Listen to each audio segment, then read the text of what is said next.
Hello, in this video I'm gonna show you how to change the map pad cleaning frequency on DJI ROMO.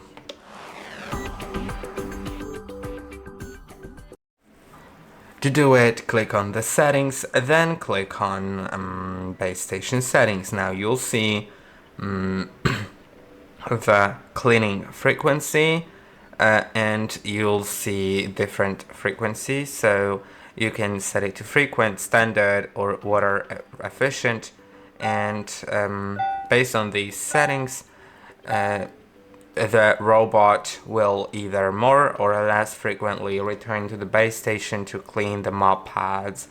So I hope that this video was helpful. Don't forget to like and subscribe, and I'll see you in the next one.